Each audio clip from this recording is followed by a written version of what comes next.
Good morning friends और welcome to the prelims booster session. आज का पहला टॉपिक है साइक्लोन मोखा। ये टॉपिक आपके ज्योग्राफी के लिए इंपॉर्टेंट है या जिसको हम एनवायरनमेंट में कवर करते हैं, तो इसलिए एनवायरनमेंट को भी के टॉपिक्स में हम ज्योग्राफी को डालते हैं। तो साइक्लोन जो है एक बे ऑफ बंगाल में फॉर्म हो रहा है और वो इंडियन कोस्ट से दूर होता जा रहा है, ऐसा आईएमडी का कहना है। और इस साइक्लोन का नाम रखा गया है साइक्लोन मोखा, जो कि यमन ने सजेस्ट किया है। तो इंडियन मेट्रोलॉजिकल डिपार्टमेंट ने बोला है कि जो साइक्लोन मोखा है ये एक वेरी सिवियर स्टॉर्म में जो है वो बनता जा रहा है। तो अब हमें पता होना चाहिए साइक्लोन्स क्या होते हैं, थोड़ी सी हम इसके बैकग्राउंड देखेंगे। तो पहले तो आपको ये पता होना चाहिए कि इंडिया में डुअल साइक्लोन सीजन्स होते हैं। एक तो प्री मानसून सीजन के टाइम पर आते हैं साइक्लोन्स, एक पोस्ट मानसून सीजन के टाइम पर। मतलब लगभग आपके मई और नवंबर का जो पीरियड होता है, इसके आसपास सबसे ज़्यादा साइक्लोन्स आते हैं। अब ट्रॉपिकल साइक्लोन होते क्या हैं, कैसे बनते हैं? एक वेदर फिनोमिना है जो कि सिर्फ वार्म ओशन वाटर्स में इक्वेटर के पास बनता है। होता क्या है कि जो वार्म मॉइस्ट एयर है वो ऊपर चढ़ती है, मतलब एक तरह से राइज अप होती है, और ओशन सरफेस से जो है वो राइज अप होती है और एक लो प्रेशर का एरिया क्रिएट करती है। जब लो प्रेशर का एरिया क्रिएट करेगी तो सराउंडिंग एरिया से जो हाई प्रेशर है वो लो प्रेशर के एरिया की तरफ उसको फिल करने जो है वो पहुंचेगा।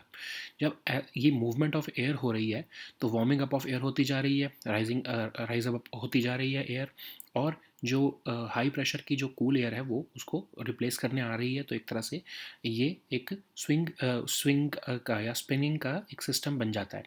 और जो ये वार्म एयर ऊपर जाती रहती है, ये जाके जो है क्लाउड्स को फॉर्म करती है। जब ये विंड रोटेशन स्पीड इंक्रीज होती रहेगी तो इसके अंदर जो है वो आई फॉर्म हो जाएगी इन द मिडल, ठीक है। तो जो सेंटर में इसके आई फॉर्म होती है, एक बहुत काम और क्लियर बहुत लो प्रेशर एरिया होता है ये। इसकी एवरेज स्पीड लगभग 120 किलोमीटर पर आवर होती है। लेकिन इसके आसपास जो है वो हाई प्रेशर का जोन है। तो इसमें होता क्या है कि जब एक ट्रॉपिकल साइक्लोन जब एक गुजरता है, तो वो हाफ जब गुजर रहा होता है, जब वो हाफ अपना डिस्टेंस पूरा कर लेता है, तो एक फेज़ आता है जो आपका आई का फेज़ आता है। तो तब क्या होता है कि दोबारा से जो है वो नॉर्मल से जो है वो टेम्परेचर जो नॉर्मल सिचुएशन हो जाती है, स्टॉर्म्स ख़त्म हो जाती हैं। और जो है टेम्परेचर आई एम सॉरी जो प्रेशर है वो कम हो जाता है। तो लोगों को लगता है कि शायद ट्रॉपिकल साइक्लोन पास हो चुका है, बट नो, वो उसकी आई है, मतलब वो मिडल ऑफ द साइक्लोन है। अभी पीछे उतना ही साइक्लोन और अब आने वाला है। तो लोग क्या करते हैं, दोबारा वापस आ जाते हैं, अपने घरों से वापस आ जाते हैं या फिर जो है वो निकल आते हैं। तो लेकिन उनको ये नहीं पता होता कि दोबारा पीछे से एक और साइक्लोन आ रहा है, जो उसका जो सेकंड पार्ट है, जो मतलब उसका दूसरी साइड का पार्ट है वो आ रहा है। वो और ज़्यादा डिस्ट्रक्शन फिर क्रिएट कर जाता है, ठीक है। तो अब जो है ये साइक्लोन्स जो हैं वो ईस्ट से वेस्ट की डायरेक्शन में मूव करते हैं और ये ट्रेड विंड्स की वजह से मूव करते हैं। और अगर हम देखें साइक्लोन्स की classification on the basis of wind speed की जाती है। तो अगर हम सिवियर से साइक्लोनिक स्टॉर्म देख रहे हैं साइक्लोन मोखा को, तो इसका मतलब 89 से 117 किलोमीटर पर आवर की स्पीड इसकी लगभग होने वाली है, ठीक है। अब हम देखते हैं ट्रॉपिकल साइक्लोन्स को नाम कैसे डाला जाता है। तो 5 एजेंसीज़ हैं या रीजनल बॉडीज़ हैं वर्ल्ड में जो कि नाम जो है डिसाइड करती हैं ट्रॉपिकल साइक्लोन्स के। इंडिया के केस में या इंडियन ओशन के केस में WMO एस्केप पैनल जो है वो रिस्पॉन्सिबल होता है नेमिंग ऑफ साइक्लोन्स के लिए इंडियन ओशन में। तो WMO एस्केप पैनल जो है वो एक इंटर गवर्नमेंटल बॉडी है। WMO और यूनाइटेड नेशंस एस्केप ने 1972 में इसको बनाया था, ताकि ट्रॉपिकल साइक्लोन वार्निंग सिस्टम जो है बे ऑफ बंगाल और अरेबियन सी रीजन में उसको इम्प्रूव किया जा सके। तो लगभग 13 कंट्रीज़ इन द रीजन जो है वो इसका पार्ट है। और ये एक सेट ऑफ नेम्स इसमें सबमिट किए जाते हैं हर कंट्री द्वारा, और उसको सिक्वेंशली जो है वो अलॉट किया जाता है जो भी साइक्लोन आता है। नेक्स्ट हम टॉपिक देखते हैं ban on diesel vehicles. Environment के लिए टॉपिक इंपॉर्टेंट है। एनर्जी ट्रांजिशन एडवाइजरी कमेटी जो है उन्होंने कहा है कि जो diesel powered four wheel vehicles हैं 2027 तक उनको जो है वो बैन लगा देना चाहिए, जहाँ पर उन सिटीज़ में जहाँ पर 1 मिलियन से ज़्यादा की पॉपुलेशन है। तो ये पैनल जो है वो farmer petroleum secretary Tarun Kapoor द्वारा हेडेड था, और ये कह रहा है कि इस डीजल व्हीकल्स की बजाय हमें इलेक्ट्रिक और गैस फ्यूल्ड व्हीकल्स की तरफ मूव करना चाहिए। तो ये पेट्रोलियम प्लानिंग एनालिसिस सेल जो है वो कह रहे हैं कि डीजल व्हीकल्स करंटली लगभग 40% ऑफ इंडियाज़ पेट्रोलियम प्रोडक्ट्स को जो है वो कॉन्स्टिट्यूट करते हैं। जो है हमारा टारगेट ये है कि हम 40% अपनी इलेक्ट्रिसिटी रीन्यूएबल्स से बनाएं, तो ताकि हम नेट ज़ीरो गोल अपना अचीव करना चाहते हैं, तो हमको ऑफ कोर्स डीजल को जो है वो एक तरह से फेज़ आउट करना पड़ेगा। डीजल कार्स जो है लगभग 48% of passenger vehicle sales constitute करती थी कंट्री में 2013 तक, क्योंकि उस टाइम पर पेट्रोल और डीजल के प्राइसेस में बहुत फ़र्क होता था। लेकिन 2014 में गवर्नमेंट ने जो है वो डीजल के प्राइसेस को जो है वो डीकंट्रोल किया। अब जो है वो कोई ख़ास फ़र्क नहीं रह गया डीजल और पेट्रोल के जो है प्राइसेस में। इसलिए डीजल कार जो है वो सिर्फ लेस दैन 20% जो है वो ओवरऑल पैसेंजर व्हीकल सेल्स रह चुकी है। अब कार मेकर्स भी जो हैं वो डीजल से मूव अवे हो रहे हैं।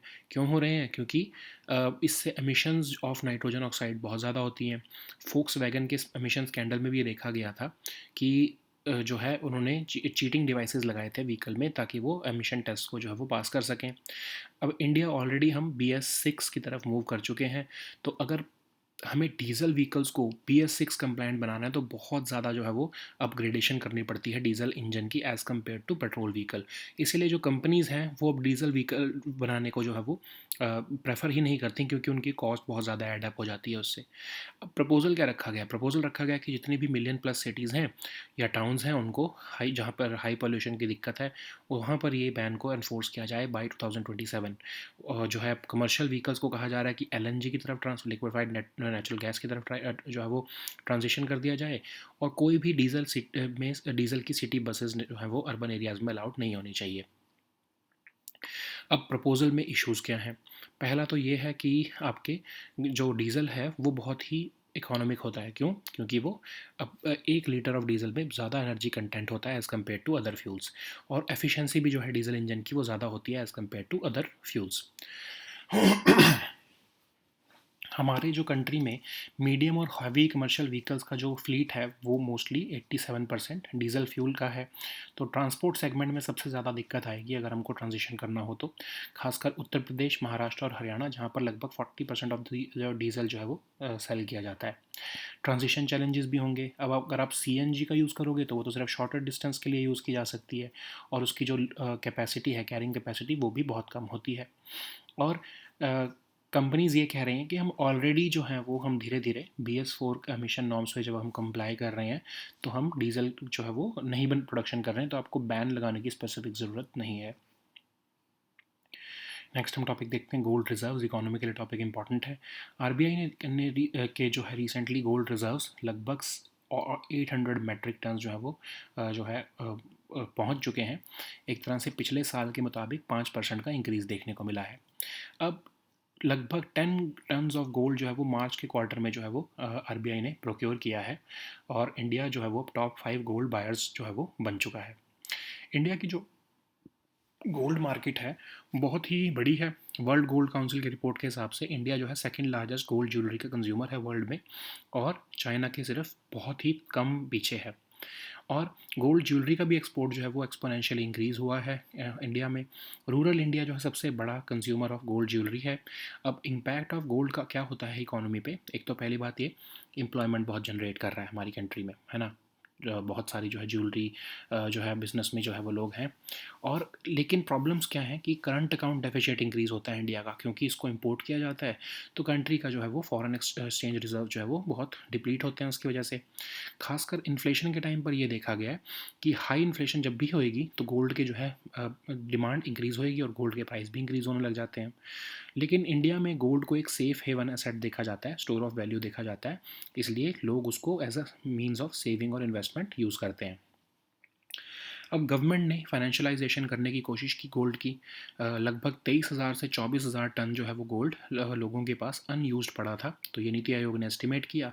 इसीलिए गवर्नमेंट ने गोल्ड मोनेटाइजेशन स्कीम जो है वो यूनियन बजट 2015 में अनाउंस की, और ऐसे ही सोवरन गोल्ड बॉन्ड स्कीम भी अनाउंस की, ताकि डिमांड फॉर फिजिकल गोल्ड को कम किया जा सके। तो RBI ने कितना गोल्ड बाय किया है? अगर हम 2023 का देखें तो 34 टन से ऊपर का गोल्ड जो है वो ऑलरेडी RBI बाय कर चुका है। लेकिन RBI इतना गोल्ड क्यों जो है वो बाय कर रहा है? क्योंकि ऑफ कोर्स गोल्ड एक सेफ असेट है, उसकी लिक्विडिटी है, उसका एक इंटरनेशनल प्राइस है जो कि ट्रांसपेरेंट भी है, और उसको कभी भी ट्रेड किया जा सकता है। इन केस कभी इन किसी कंट्री पर सैंक्शंस लगते हैं, तो ऑफ कोर्स आपने देखा US डॉलर कैसे जो है वो यूनिलैटरली अपना यूज़ सस्पेंड कर देते हैं US। तो गोल्ड एक ऐसा असेट है जो हमको एक इंश्योरेंस देगा इन केस अगर हम हमारे ऊपर कभी सैंक्शंस लगे, कोई वॉर की सिचुएशन आए, तो हमारे पास गोल्ड होना बहुत ज़रूरी है।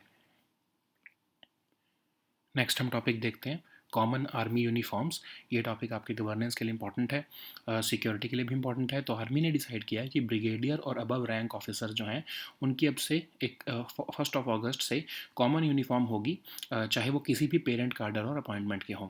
तो ये एक आर्मी कमांडर्स कॉन्फ्रेंस में ये डिसीजन लिया गया है। तो अब आपको पता होगा कि जो अभी हमारे आर्मी ऑफिसर्स होते हैं वो अपनी रेजिमेंटल यूनिफॉर्म्स पहनते हैं, चाहे वो किसी भी रैंक के हों, ठीक है। तो उनका head gear, shoulder rank badges जो है, बेल्ट, शूज़, ये सब जो है वो रेजिमेंट के हिसाब से होते हैं उनके, जिसको वो बिलोंग करते हैं।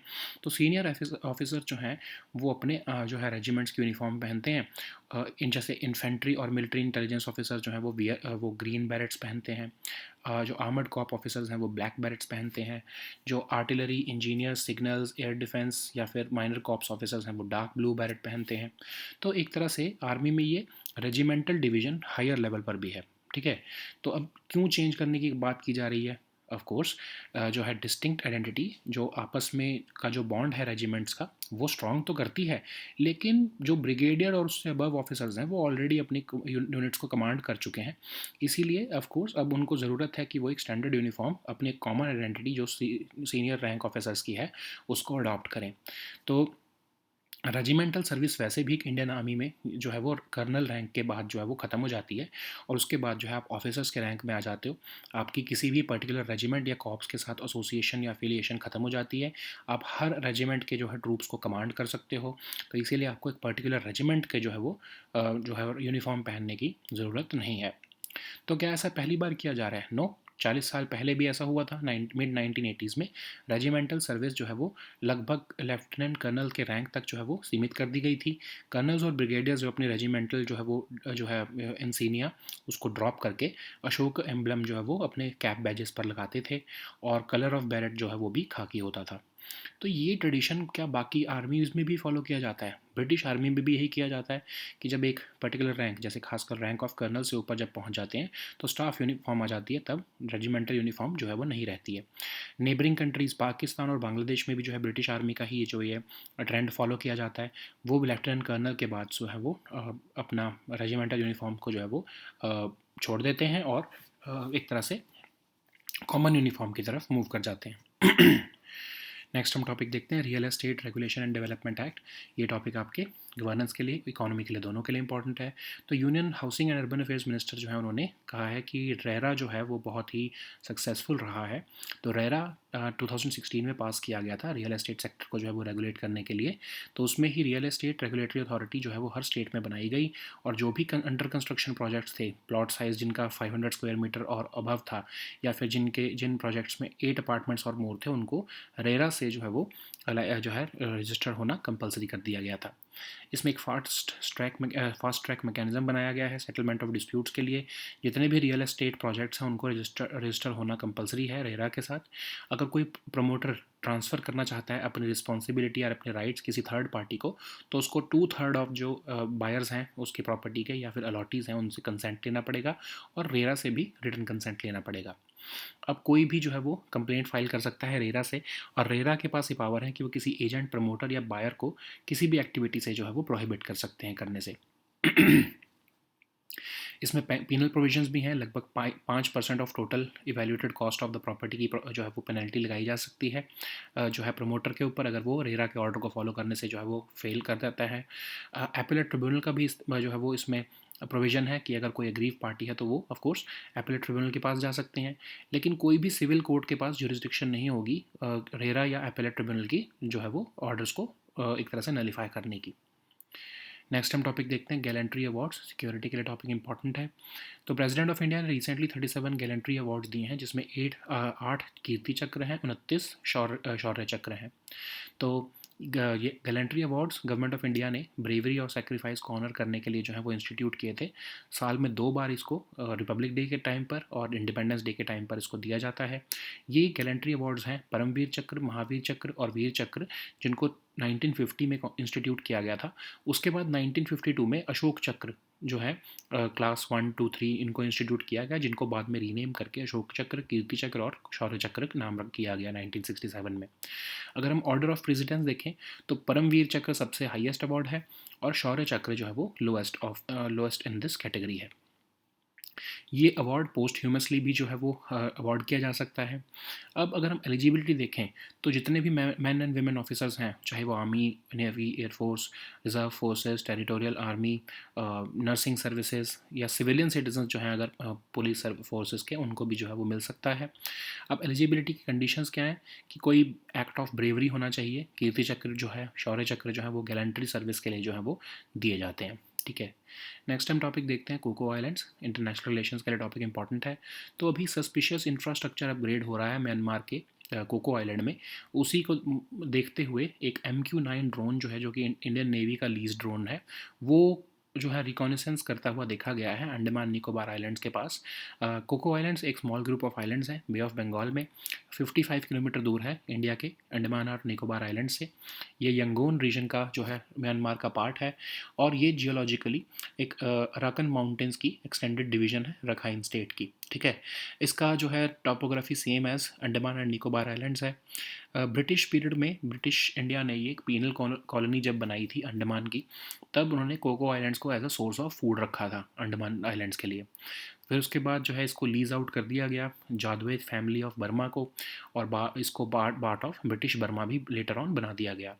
1937 के बाद जो है ये एक सेल्फ गवर्निंग क्राउन कॉलोनी बन गई बर्मा की, चाहे वो आज़ाद भी हो गया था। नेक्स्ट हम टॉपिक देखते हैं इम्प्रोवाइज्ड एक्सप्लोसिव डिवाइस। सिक्योरिटी के लिए टॉपिक इंपॉर्टेंट है। 5 इंडियन आर्मी पर्सोनल जो है वो भी Rajouri district of Jammu and Kashmir में जो है वो किल्ड इन एक्शन हुए, जब उनके ऊपर इम्प्रोवाइज्ड एक्सप्लोसिव डिवाइस IED का अटैक हुआ। तो एक अनकन्वेंशनल एक्सप्लोसिव वेपन है जो कि क्रिमिनल्स, वेंडल्स, टेररिस्ट, सुसाइड बॉम्बर्स या इंसर्जेंट्स यूज़ करते हैं। इसको चाहे किसी व्हीकल में कैरी किया जा सकता है, लगाया जा सकता है, थ्रो किया जा सकता है, या फिर पैकेज में डिलीवर किया जा सकता है। इसका जो एक्सटेंट ऑफ डैमेज है वो ऑफ कोर्स इसके साइज़ पर डिपेंड करेगा कि कितना साइज़ यूज़ किया गया है। इसमें एक इनिशिएटर है, स्विच है, मेन चार्ज है, पावर सोर्स है और कंटेनर होता है। जनरली इसमें फर्टिलाइज़र, गन पाउडर और हाइड्रोजन पेरोक्साइड जैसे जो है वो मटेरियल्स का इस्तेमाल किया जाता है। So now let us see all these topics in English.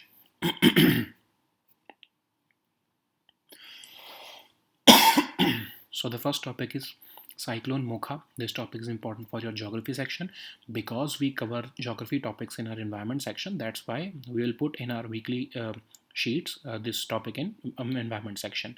So a cyclone which is forming in the southeast Bay of Bengal is swerving away from the Indian coast as per the Indian Meteorological Department. So this cyclone's name is Cyclone Mokha, which has been suggested by Yemen. So, as per IMD, this cyclone is forming into a very severe storm, and we have to understand what is cyclone and what is the phenomena of how they are classified. So you know that India has dual cyclone seasons, pre-monsoon and post-monsoon. So of these, most cyclone prone months are May and November. So what is a tropical cyclone and how is it formed? So it forms only over warm ocean waters near the equator.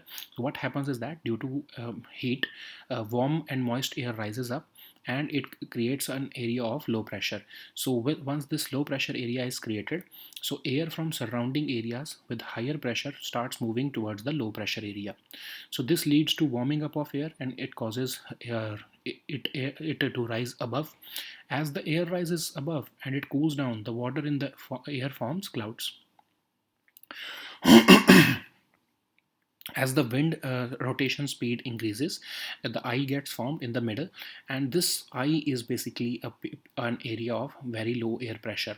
So the average speed is about 120 kilometer per hour of these tropical cyclones, and they develop over oceans and sea only. They move from east to west direction under the influence of trade winds, and they are of course seasonal in nature.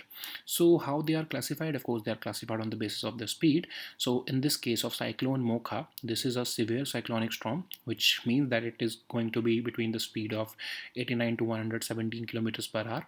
And how are they named? So there are 5 such regional bodies which help in the naming of these cyclones. So in the case of Indian Ocean, WMO ESCAP panel is responsible for naming of cyclones. So this is an intergovernmental regional body which has been established by WMO and UNESCAP in 1972, and it improves tropical cyclone warning systems in the Bay of Bengal, and it consists of 13 countries in the region, and it contributes in the setting of names which are assigned sequentially by a by the member countries. So the next topic is ban on diesel vehicles. This topic is again important for your environment section.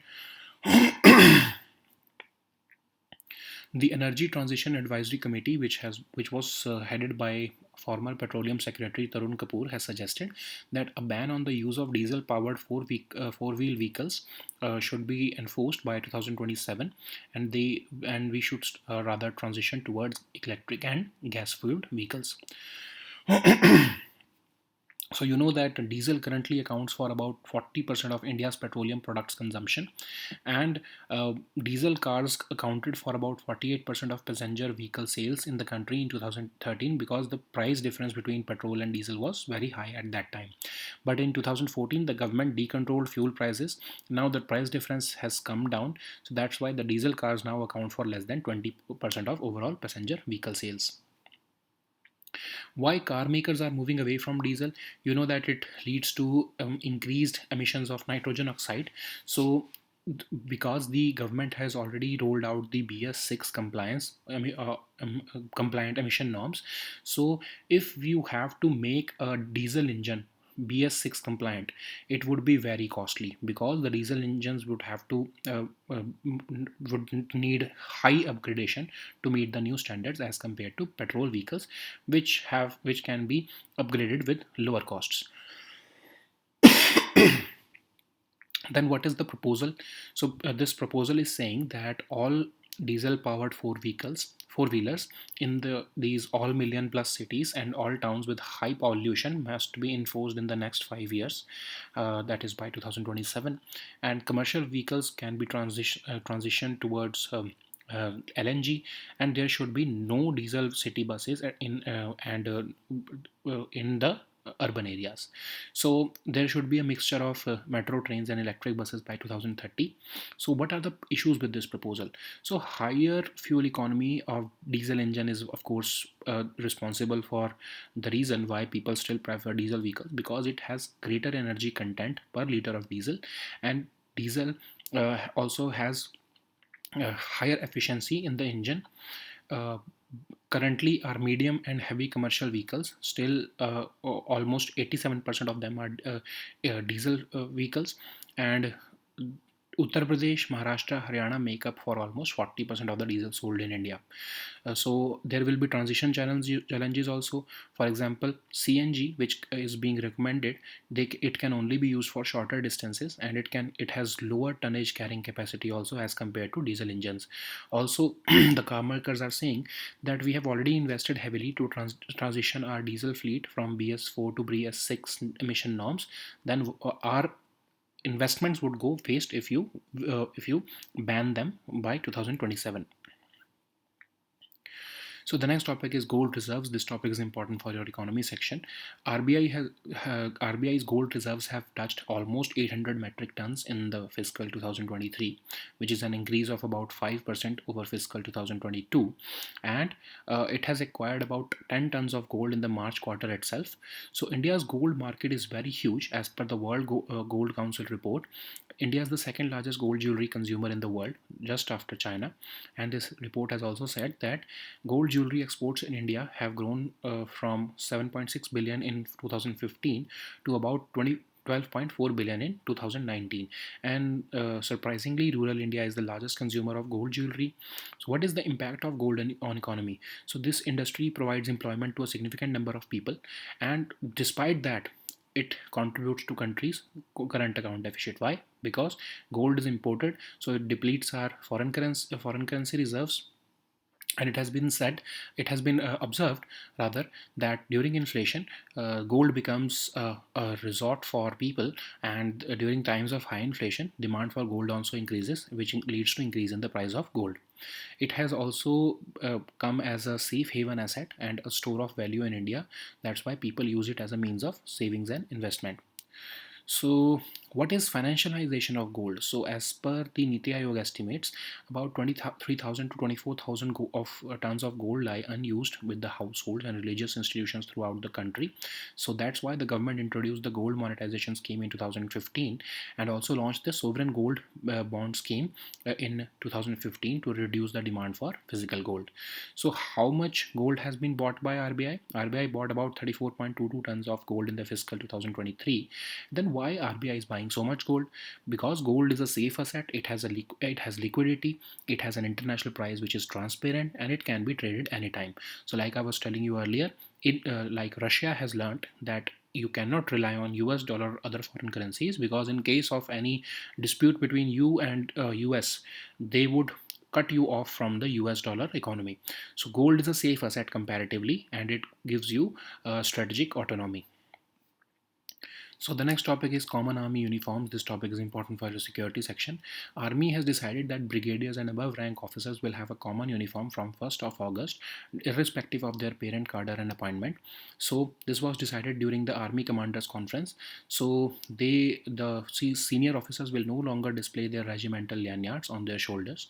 So what has been the current practice? Senior officers of different ranks wear their insignia is of, with respect to their regiments on their uniform. For example, infantry and military intelligence officers, they were wearing green berets even if they were in senior officer ranks, and a dark blue beret was worn by artillery, engineers, signals, air defense, etc. Officers. Para officers continued to wear their maroon beret even after being promoted to brigadier. So, what is the reason of making this change? So, of course, this distinct identity, of course, strengthens camaraderie and a strong bond in the same regiment. But brigadiers and above rank officers have already commanded their units, so that's why they are posted at the headquarters or establishments, and they are no longer serving their regiments or their particular regiments. So that's why a standard uniform will ensure a common identity of for all senior rank officers. So regimental service in the army ends at the rank of colonel, and that's why affiliations with a particular regiment or corps must also end, because these higher rank officials, they also command troops from other regiments also. So why they have to wear their own regimental uniforms? So this is not a new proposal. This proposal was also followed almost 40 years ago, when colonels and brigadiers shed their regimental insignia and they started wearing the Ashoka emblem on their cap badges. Okay, so what is the tradition in other armies? We are following the tradition of British Army in general. So in British Army itself, the officers above the rank of colonel, they start wearing the staff uniform, and they do not wear their regimental uniform after that. In even in Pakistan and Bangladesh army, the same trend is followed as that of the British army. So of course now India has also moved towards it. So the next topic is Real Estate Regulation and Development Act, which is important for your governance and economy topics both. So Union Minister of Housing and Urban Affairs has recently complimented RERA and its success stories. So this act was passed in 2016 to regulate the real estate sector in the country. So it has established this real estate regulatory authority in every state to regulate the real estate sector, and it applies to all under construction projects with a plot size of above 500 square meter or projects with 8 apartments or more. It establishes a fast track mechanism for settlement of disputes.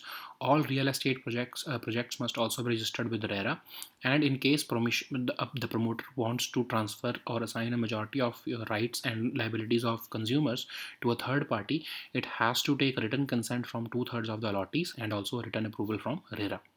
So RERA can also stop any agent, promoter, or buyer from continuing any activity against which a complaint has been raised. So RERA's decisions are basically, if one is not satisfied with those decisions, then they can appear before appellate tribunal. RERA has the power to impose penalty which is up to 5% of the evaluated cost of property in case of non-compliance. It can also, the appellate tribunal can also impose a penalty and imprisonment for up to 3 years for which is about this penalty is about 10% of the approximate cost of the project or both. And no civil court has any jurisdiction with respect to any matter which comes under the RERA or appellate tribunal's jurisdiction. So the next topic is Gallantry Award. This topic is important for your security section. President of India has recently conferred 37 Gallantry Awards, including 8 Kirti Chakras and 29 Shaurya Chakras under the Defense Investiture ceremony in New Delhi. So Gallantry Awards were instituted by the government to honor the acts of bravery and sacrifice. They are announced twice a year, once on Republic Day and another on the Independence Day. So there are 3 Gallantry Awards, Paramveer, which were instituted in 1950, Paramveer Chakra, Mahavir Chakra and Veer Chakra. And later on in 1952, Ashoka Chakra 1, 2, 3 were instituted. They were renamed as Ashoka Chakra, Kirti Chakra and Shaurya Chakra in 1967. So the order of precedence is mentioned here. Paramveer Chakra is at the top and Shaurya Chakra is at the bottom. And these awards can be awarded posthumously also. So eligibility criteria is about saying that the categories of person who are eligible for these awards are officers of men and women of all ranks of army, navy, air force, reserve forces, territorial army, militia, or any other lawfully constituted forces, including nursing officers of armed forces, civilian citizens, including the members of police forces. And Ashoka Chakra has to be awarded for the most conspicuous bravery. Kirti Chakra is also awarded for conspicuous gallantry, and Shaurya Chakra is awarded for gallantry, otherwise than in the face of enemy. So the next topic is Coco Islands. This topic is important for international relations. So amid reports of suspicious infrastructure upgrades at Myanmar's Coco Islands, an MKQ-9 drone, which has been leased by Indian Navy, was recently seen reconnoitering near the areas of Andaman and Nicobar Islands. So Coco Islands are a small group of islands which are located in the Bay of Bengal, just about 55 kilometers from Andaman and Nicobar Islands. They are part of the Yangon region of Myanmar, and they are extended divisions of Arakan Mountains or Rakhine Mountains. They are also part of the same topography as India's Andaman and Nicobar Islands. In 19th century, British government established a penal colony of Andaman for the convicts in the Indian subcontinent, and that's why Coco Islands became a source of food for it. Later on, it was transferred or leased out to the Jadwait family of Burma, and in 1937, even after Burma was separated from British India, these islands became a self-governing crown colony of Britain. So the next topic is improvised explosive device. This topic is important for your security section. 5 Indian Army personnel have been recently killed in Rajouri district of Jammu Kashmir due to an IED blast. So IED is a type of unconventional explosive weapon. It is used by criminals, vandals, terrorists, suicide bombers and insurgents, and it can be carried or delivered in a vehicle, carried, placed or thrown by a person, and it can also be delivered in a package. And the extent of damage of course would depend on its size, and its usage started during the Iraq war in 2003. So it consists of an initiator, switch, main charge, power source and container, and most common explosives which are used in IEDs are fertilizer, gunpowder and hydrogen peroxide. Okay, so these were our topics for today. We'll meet next time with new topics. Until then, goodbye and take care.